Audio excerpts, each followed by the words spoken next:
जी, अस्सलाम वालेकुम। मैं हूँ doctor Naila, consultant gynaecologist, IVF specialist. ये पेशेंट हैं, सीवियर पॉलीसिस्टिक डिजीज़ की पेशेंट थी। एगशेल बहुत ज़्यादा सिक थे। शादी के 3 साल बाद हमारे पास आईं। हमने इनको कहा कि नेचुरल के बजाय इक्सी पे ट्राई करें। इक्सी हमने इनका किया, इनके एम्ब्रायोज़ का बैंक बना लिया। फर्स्ट टाइम ही 2 एम्ब्रियोज़ ट्रांसफ़र किए और दोनों जो थे वो यूट्रस ने एम्ब्रियोज़ को एक्सेप्ट किया और प्रेगनेंसी हो गई। फर्स्ट विज़िट पे दोनों एम्ब्रियोज़ अच्छे चल रहे थे। अब आज इनका सेकंड विज़िट है। एक एम्ब्रियो इनका बहुत अच्छा चल रहा है, एक एम्ब्रियो लैग कर गया है। इसको कहते हैं एडेप्टेशन।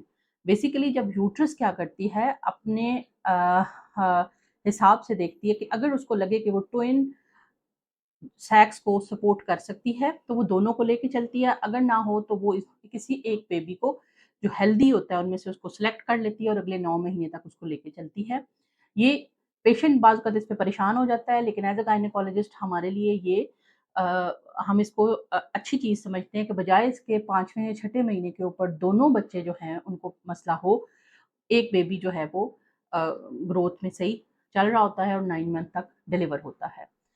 पेशेंट को कंटिन्यूअस अपनी मॉनिटरिंग में रखते हैं ताकि जो आईवीएफ से एम्ब्रियो से फीटस बना वो एक बेबी की सूरत में कपल के पास आए और उनको ये बेबी क्योंकि आईवीएफ लैब वाले तो जब पेशेंट पॉजिटिव हो जाता है वो अपनी सक्सेस स्टोरी समझ लेते हैं, लेकिन एज अ गायनेकोलॉजिस्ट हम अपनी सक्सेस तब समझते हैं जब baby take home patient take home baby करता है, फिर हम समझते हैं कि हमारी कामयाबी हम अपनी कामयाबी सेलिब्रेट करते हैं।